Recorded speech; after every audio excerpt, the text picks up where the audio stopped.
Assalamualaikum warahmatullahi wabarakatuh. Kembali lagi di channel Pejuang P3K. Sebelum menonton, jangan lupa subscribe, share, like, dan komen ya. Langsung saja kita simak videonya.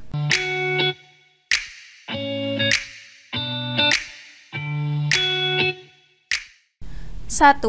Perkembangan ilmu dan teknologi dan kebutuhan masyarakat terhadap jenis pelayanan kesehatan sangat bervariasi, tergantung apakah bentuk dan jenis pelayanan kesehatan tersebut. A. Kemajuan ilmu dan teknologi. B. Kebutuhan dan tuntutan kesehatan. C. Tingkat sosial dan ekonomi. D. Latar belakang politik. E. Budaya masyarakat. Jawabannya adalah B. Kebutuhan dan tuntutan kesehatan. Pembahasan. Perkembangan ilmu dan teknologi dapat mempengaruhi cara pelayanan kesehatan disampaikan dan meningkatkan kualitasnya. Tetapi kebutuhan dan tuntutan kesehatan dari masyarakat yang beragam adalah faktor utama yang menentukan bentuk dan jenis pelayanan kesehatan yang diperlukan. Setiap masyarakat memiliki kebutuhan kesehatan yang berbeda-beda berdasarkan kondisi demografis, epidemiologi, gaya hidup, budaya, dan lingkungan sosial ekonomi. Oleh karena itu, pelayanan kesehatan harus disesuaikan dengan kebutuhan masyarakat yang dilayani agar efektif dan relevan. 2. Pada praktek kesehariannya, bentuk dan jenis pelayanan kesehatan yang diselenggarakan dapat berbeda, tetapi penyelenggaraannya selalu ditemukan kesamaan. Yang dimaksud kesamaan adalah pada A. Ilmu dan teknologi kedokteran. B. Ilmu dan teknologi.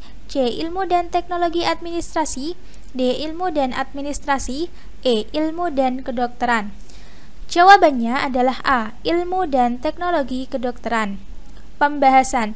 Hal ini berarti bahwa meskipun pelayanan kesehatan mungkin diselenggarakan oleh berbagai pihak atau lembaga dengan pendekatan yang berbeda, tetapi inti dari praktek kesehatan tersebut tetap mengandalkan ilmu dan teknologi kedokteran sebagai landasan utama dalam menyediakan perawatan dan pengobatan untuk pasien. 3. Ciri-ciri sistem dapat dibedakan atas 4 macam, yang salah satunya adalah A. Sistem mempunyai mekanisme pengendalian. B. Sistem mempunyai tujuan. C. Sistem bersifat terbuka. D. Sistem adalah bagian atau elemen yang satu sama lainnya saling berhubungan dan mempengaruhi sehingga membentuk satu kesatuan untuk mencapai tujuan. E. Sistem mempunyai kemampuan transformasi. Jawabannya adalah D. Sistem adalah bagian atau elemen yang satu sama lainnya saling berhubungan dan mempengaruhi sehingga membentuk satu kesatuan untuk mencapai tujuan. Pembahasan. Penjelasan dari masing-masing ciri-ciri sistem adalah sebagai berikut. A. Sistem mempunyai mekanisme pengendalian. Ini berarti sistem memiliki cara untuk mengatur, mengontrol, atau mengolah proses internalnya agar tetap berfungsi secara efisien dan sesuai dengan tujuannya. B. Sistem mempunyai tujuan. Setiap sistem memiliki tujuan atau target tertentu yang ingin dicapai atau dihasilkan. Tujuan ini menjadi alasan sistem dibuat dan beroperasi. C. Sistem bersifat terbuka. Ciri ini menyatakan bahwa sistem dapat berinteraksi dan bertukar informasi dengan lingkungan eksternalnya. Sistem terbuka dapat menerima masukan atau input dari lingkungan dan menghasilkan keluaran atau output yang dapat mempengaruhi lingkungan tersebut. D. Sistem adalah bagian atau elemen yang satu sama lainnya saling berhubungan dan mempengaruhi sehingga membentuk satu kesatuan untuk mencapai tujuan. Ini adalah ciri inti dari sistem. Sistem terdiri dari elemen-elemen yang saling terkait dan saling mempengaruhi satu sama lain untuk mencapai tujuan yang telah ditetapkan. E. Sistem mempunyai kemampuan transformasi. Ciri ini menunjukkan bahwa sistem memiliki kemampuan untuk mengubah masukan atau input menjadikan keluaran atau output melalui proses transformasi atau proses yang berlangsung di dalamnya. Transformasi ini adalah proses utama yang terjadi dalam sistem untuk mencapai tujuan. Dengan demikian, jawaban D adalah yang benar karena menyatakan ciri-ciri sistem yang paling mendasar dan menjelaskan tentang hubungan antar elemen dalam sistem. 4. Sistem kesehatan terdiri dari subsistem pelayanan kesehatan dan subsistem pembiayaan kesehatan. Ada berapa pelayanankah pada subsistem pelayanan kesehatan tersebut? A. 1 pelayanan. B2 pelayanan, C3 pelayanan, D4 pelayanan, E5 pelayanan. Jawabannya adalah B2 pelayanan. Pembahasan. Subsistem pelayanan kesehatan terdiri dari 2 pelayanan utama. 1. Pelayanan promosi kesehatan. Ini mencakup berbagai kegiatan untuk meningkatkan kesadaran masyarakat tentang pentingnya kesehatan dan mengadopsi gaya hidup sehat. Contohnya adalah kampanye kesehatan, penyuluhan, dan program-program untuk mendorong pola makan sehat, aktivitas fisik, dan pencegahan penyakit. 2. Pelayanan kesehatan kuratif. Ini adalah pelayanan yang bertujuan untuk menyembuhkan penyakit dan mengobati kondisi kesehatan tertentu. Pelayanan ini dapat berupa konsultasi dengan dokter, rawat inap di rumah sakit, intervensi bedah, dan pemberian obat-obatan. Jadi, ada 2 pelayanan pada subsistem pelayanan kesehatan. 5. Sistem sebagai upaya menghasilkan pelayanan kesehatan. Sistem kesehatan adalah sebagai suatu upaya untuk menghasilkan pelayanan kesehatan sehingga diperlukan beberapa unsur, yaitu masukan, proses, keluaran. Yang dimaksud dengan masukan adalah perangkat administrasi. Terdiri dari apa saja perangkat administrasi tersebut? A. Sumber, tenaga, dana, sarana, dan metode. B. Sumber, tata cara, dan kesanggupan. C. Tenaga dan dana. D. Sumber dan tata cara. E. Sarana dan prasarana. Jawabannya adalah A. Sumber, tenaga, dana, sarana, dan metode. Pembahasan. Perangkat administrasi dalam sistem kesehatan terdiri dari beberapa unsur yang mencakup 1. Sumber, merujuk pada sumber daya yang diperlukan dalam penyelenggaraan sistem kesehatan seperti sumber daya manusia, tenaga medis dan non-medis, sumber daya finansial, dana, serta sumber daya lainnya seperti obat-obatan dan peralatan medis. 2.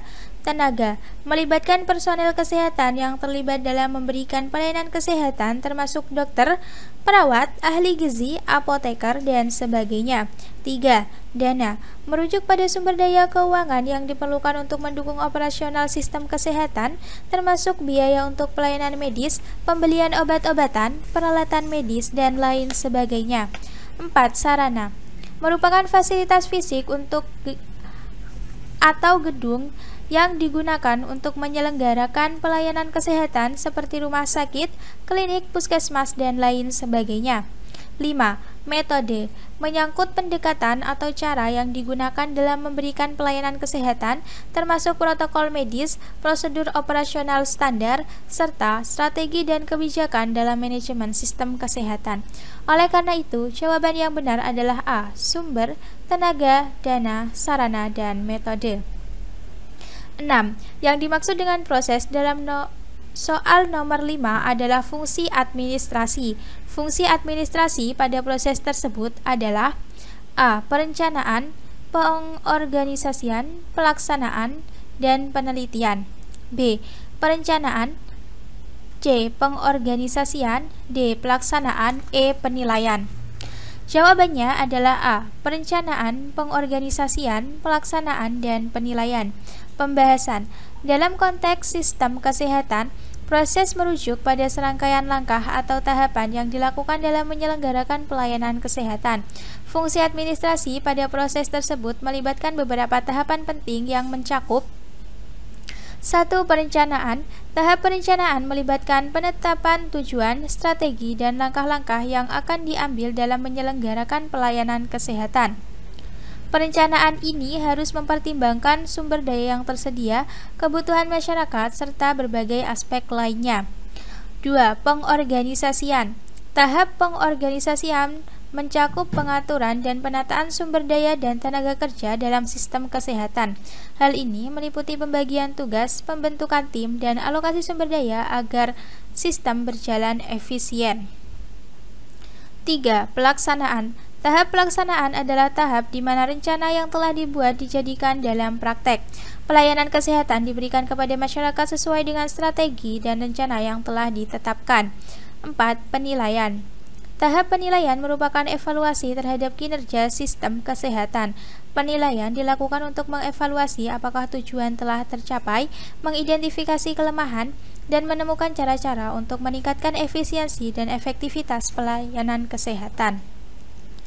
Oleh karena itu, jawaban yang benar adalah A. Perencanaan, pengorganisasian, pelaksanaan, dan penilaian.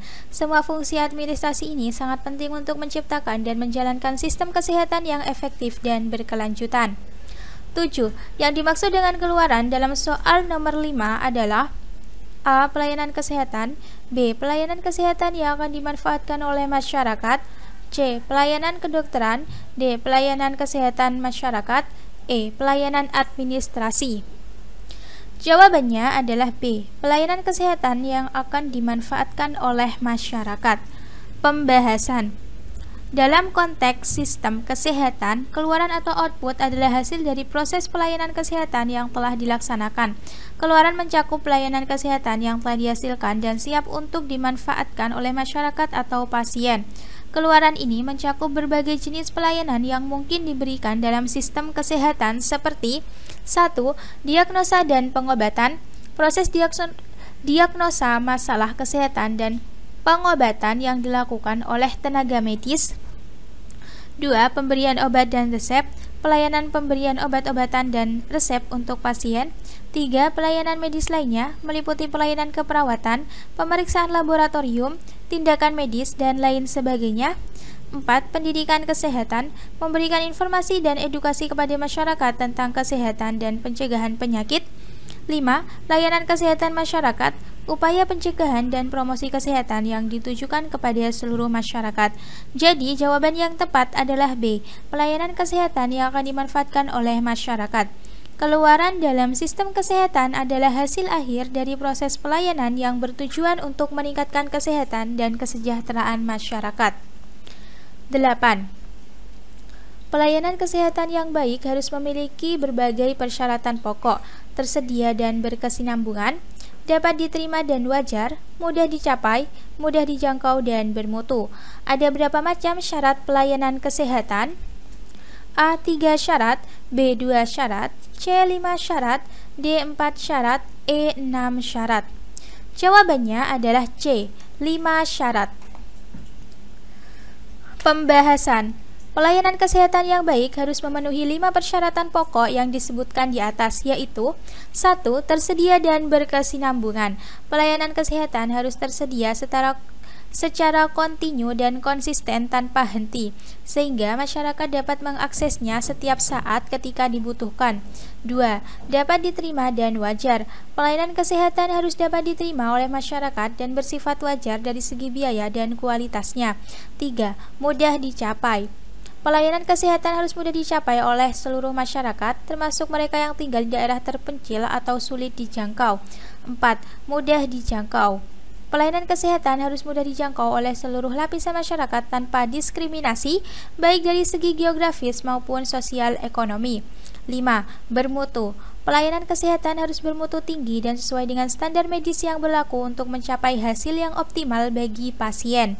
Oleh karena itu, terdapat 5 syarat yang harus dipenuhi oleh pelayanan kesehatan yang baik. 9. Faktor biaya investasi, biaya kegiatan rutin, biaya rencana pengembangan, dan besarnya target keuntungan adalah faktor-faktor yang mempengaruhi untuk menetapkan apa? A. Tarif pelayanan kesehatan, B. Tarif biaya, C. Tarif kesehatan masyarakat, D. Tarif pengobatan, E. Tarif pelayanan. Jawabannya adalah A. Tarif pelayanan kesehatan. Pembahasan. Faktor-faktor yang disebutkan yaitu biaya investasi, biaya kegiatan rutin, biaya rencana pengembangan, dan besarnya target keuntungan merupakan pertimbangan penting dalam menetapkan tarif pelayanan kesehatan. Ketika suatu pelayanan kesehatan ditawarkan, perlu dilakukan perhitungan atas biaya-biaya yang terlibat dalam menyelenggarakan pelayanan tersebut. Beberapa biaya yang harus dipertimbangkan antara lain biaya investasi awal untuk mendirikan atau mengembangkan fasilitas kesehatan, biaya kegiatan rutin seperti upah tenaga medis dan operasional harian, biaya rencana pengembangan untuk meningkatkan kualitas layanan dan target keuntungan yang diinginkan. Semua faktor ini kemudian dihitung dan diperhitungkan dalam menentukan tarif pelayanan kesehatan yang akan dikenakan kepada pasien atau masyarakat. Tujuan utama dari menetapkan tarif ini adalah untuk mencakup biaya operasional, memastikan ketersediaan dan mutu pelayanan yang memadai, serta memperoleh keuntungan yang sesuai dengan target. Oleh karena itu, jawaban yang benar adalah A. Tarif pelayanan kesehatan. 10. Untuk mencegah tingginya tarif pelayanan, maka ada beberapa faktor yang harus dikendalikan. Keempat faktor tersebut adalah A. Biaya investasi, B. Biaya kegiatan rutin, C. Biaya rencana pengembang, D. Besarnya target keuntungan, E. A, B, C, D adalah benar. Jawabannya adalah E. A, B, C, D adalah benar. Pembahasan. Untuk mencegah tingginya tarif pelayanan, keempat faktor yang disebutkan harus dikendalikan dengan baik. 1. Biaya investasi. Pengelola fasilitas kesehatan harus melakukan perencanaan dan pengelolaan investasi dengan efisien agar biaya investasi tidak menjadi terlalu tinggi dan berdampak pada tarif pelayanan yang tinggi. 2. Biaya kegiatan rutin.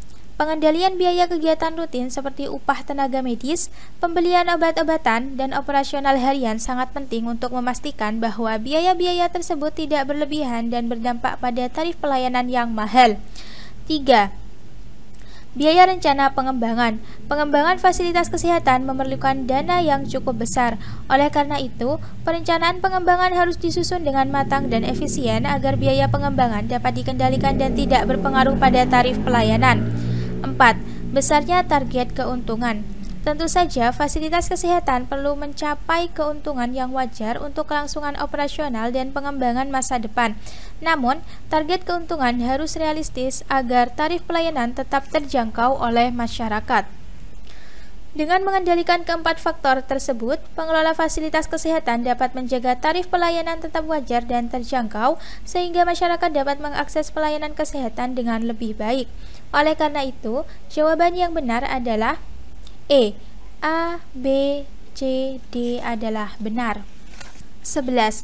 Program Gerakan Masyarakat Hidup Sehat pada pemerintah daerah Bali meliputi program-program prioritas tersebut, diantaranya penurunan angka kematian ibu dan anak, termasuk imunisasi, perbaikan gizi khususnya stunting, pengendalian HIV/AIDS, tuberkulosis dan malaria, pengendalian penyakit tidak menular seperti hipertensi, diabetes, obesitas, dan kanker. Program tersebut termasuk A. Subsistem pelayanan kesehatan kedokteran, B. Subsistem pelayanan kesehatan masyarakat, C. Subsistem pemberdayaan masyarakat, D. Subsistem stabilisasi masyarakat, E. Subsistem pembiayaan dan kesejahteraan masyarakat. Jawabannya adalah C. Subsistem pemberdayaan masyarakat. Pembahasan. Program Gerakan Masyarakat Hidup Sehat yang dilakukan oleh pemerintah daerah Bali mencakup beberapa program prioritas untuk meningkatkan kesehatan masyarakat. Program-program tersebut berfokus pada upaya pencegahan dan pengendalian berbagai masalah kesehatan. Beberapa program prioritas tersebut adalah 1. Penurunan angka kematian ibu dan anak, termasuk imunisasi. Upaya untuk mengurangi angka kematian ibu dan anak serta meningkatkan cakupan imunisasi agar anak-anak mendapatkan perlindungan dari penyakit infeksi. 2. Perbaikan gizi khususnya stunting. Fokus pada peningkatan gizi anak-anak untuk mencegah dan mengatasi masalah stunting. 3. Pengendalian HIV atau AIDS, tuberkulosis, dan malaria. Upaya untuk mengendalikan dan mencegah penyebaran penyakit menular seperti HIV/AIDS, tuberkulosis, dan malaria. 4. Pengendalian penyakit tidak menular. Program ini bertujuan untuk mengurangi prevalensi penyakit tidak menular seperti hipertensi, diabetes, obesitas, dan kanker melalui pendekatan pencegahan dan pengendalian faktor resiko. Semua program prioritas ini adalah bagian dari subsistem pemberdayaan masyarakat dalam sistem kesehatan. Subsistem pemberdayaan masyarakat mencakup berbagai upaya untuk meningkatkan kesadaran masyarakat tentang pentingnya kesehatan, memberdayakan masyarakat untuk mengambil peran aktif dalam menjaga kesehatan mereka sendiri, serta meningkatkan partisipasi masyarakat dalam perencanaan dan pelaksanaan program kesehatan. 12. Kualitas pelayanan jaminan kesehatan nasional atau JKN di suatu RSUD tahun 2014 sebagian besar kategori baik. Berikut ini mengenai jaminan kesehatan nasional atau JKN kecuali A. Bagian dari sistem jaminan sosial nasional, B. Diselenggarakan dengan menggunakan mekanisme asuransi kesehatan sosial yang bersifat wajib atau mandatori, C. Dengan tujuan untuk memenuhi kebutuhan dasar kesehatan masyarakat yang layak yang diberikan kepada setiap orang yang telah membayar iuran atau iurannya dibayar oleh pemerintah, D. Program negara yang bertujuan memberikan kepastian perlindungan dan kesejahteraan sosial bagi seluruh rakyat Indonesia, E. Program dari lembaga swadaya masyarakat yang bertujuan memberikan kepastian perlindungan dan kesejahteraan sosial bagi seluruh rakyat Indonesia. Jawabannya adalah E. Program dari lembaga swadaya masyarakat yang bertujuan memberikan kepastian perlindungan dan kesejahteraan bagi seluruh rakyat Indonesia. Pembahasan. Jaminan Kesehatan Nasional atau JKN adalah bagian dari Sistem Jaminan Sosial Nasional atau SJSN di Indonesia. JKN diselenggarakan dengan menggunakan mekanisme asuransi kesehatan sosial yang bersifat wajib atau mandatori. Program ini bertujuan untuk memberikan kepastian perlindungan dan kesejahteraan sosial dalam hal kesehatan bagi seluruh rakyat Indonesia. Oleh karena itu, jawaban yang tidak tepat adalah E. Program Jaminan Kesehatan Nasional atau JKN bukanlah program dari lembaga swadaya masyarakat. JKN merupakan program negara yang dikelola oleh Badan Penyelenggara Jaminan Sosial atau BPJS Kesehatan dan bertujuan untuk memenuhi kebutuhan dasar kesehatan masyarakat yang layak dengan memberikan pelayanan kesehatan kepada setiap orang yang telah membayar iuran atau iurannya dibayar oleh pemerintah. Sebagai tambahan informasi, Jaminan Kesehatan Nasional atau JKN adalah program pemerintah yang didesain untuk memberikan akses dan pelayanan kesehatan yang lebih terjangkau dan merata bagi seluruh penduduk Indonesia. Melalui program ini, peserta yang telah terdaftar mendapatkan akses ke berbagai layanan kesehatan yang disediakan oleh fasilitas kesehatan yang telah bekerja sama dengan BPJS Kesehatan. 13. Jaminan BPJS Kesehatan menuntut tenaga kesehatan untuk memberikan pelayanan keperawatan kepada pasien dengan baik. Akan tetapi, kenyataannya sekarang pandangan pasien terhadap pelayanan BPJS Kesehatan masih kurang baik. Dalam hal ini bertentangan dengan manfaat BPJS, yaitu A. Membebaskan peserta dari kesulitan menyediakan dana tunai, B. Biaya kesehatan dapat diawasi, C. Mutu pelayanan dapat diawasi, D. Tersedianya data kesehatan, E. Mengurangi pelayanan yang berlebihan. Jawabannya adalah C. Mutu pelayanan dapat diawasi. Pembahasan. BPJS Kesehatan memiliki manfaat dalam membebaskan peserta dari kesulitan menyediakan dana tunai ketika membutuhkan layanan kesehatan. Jawaban A. Selain itu, BPJS Kesehatan juga memungkinkan biaya kesehatan dapat diawasi. Jawaban B. Dan menyediakan data kesehatan. Jawaban D. Yang dapat digunakan untuk perencanaan dan pengambilan keputusan dalam sistem kesehatan.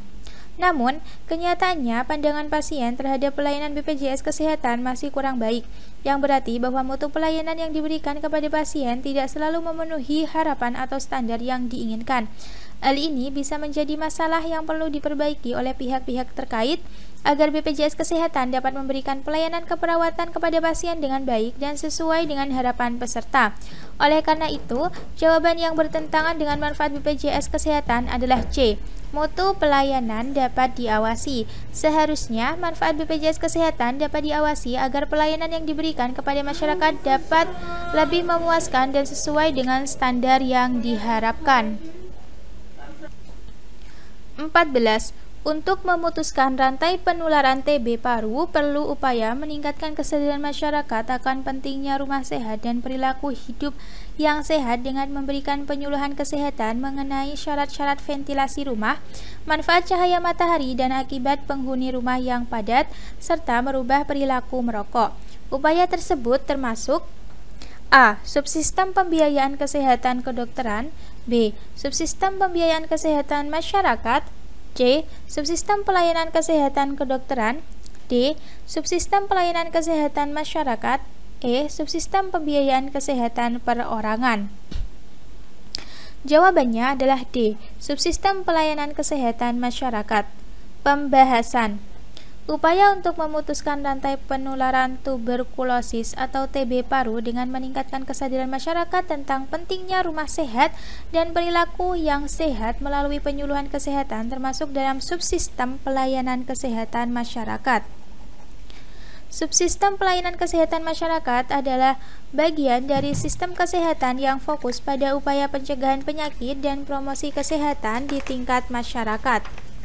Dalam hal ini, penyuluhan kesehatan dilakukan untuk memberikan informasi dan edukasi kepada masyarakat mengenai syarat-syarat ventilasi rumah yang baik, manfaat cahaya matahari, dampak penghuni rumah yang padat, serta pentingnya mengubah perilaku merokok agar dapat mengurangi penularan dan penyebaran TB paru.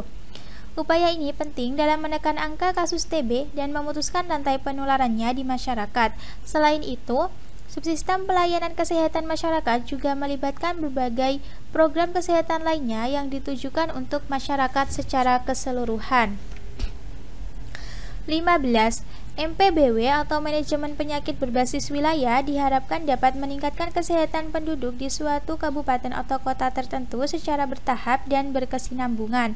MPBW atau Manajemen Penyakit Berbasis Wilayah termasuk A. Subsistem pembiayaan kesehatan kedokteran, B. Subsistem pembiayaan kesehatan masyarakat, C. Subsistem pelayanan kesehatan kedokteran, D. Subsistem pelayanan kesehatan masyarakat, E. Subsistem pembiayaan kesehatan perorangan. Jawabannya adalah D. Subsistem pelayanan kesehatan masyarakat. Pembahasan. Manajemen penyakit berbasis wilayah atau MPBW adalah pendekatan dalam sistem pelayanan kesehatan yang berfokus pada upaya meningkatkan kesehatan penduduk di suatu wilayah tertentu seperti kabupaten atau kota. Pendekatan ini dilakukan secara bertahap dan berkesinambungan untuk mencapai hasil yang optimal dalam meningkatkan kesehatan masyarakat. MPBW termasuk dalam subsistem pelayanan kesehatan masyarakat karena berfokus pada upaya pencegahan penyakit dan promosi kesehatan di tingkat masyarakat. Melalui pendekatan MPBW, berbagai program kesehatan dapat diintegrasikan dan dilaksanakan secara holistik, termasuk program-program pencegahan dan pengendalian penyakit menular, program kesehatan ibu dan anak, program gizi, dan lain sebagainya. Tujuannya adalah untuk meningkatkan kualitas kesehatan penduduk secara keseluruhan dan berkelanjutan. MPBW juga melibatkan partisipasi aktif masyarakat dalam perencanaan, pelaksanaan, dan evaluasi program-program kesehatan di wilayah tersebut.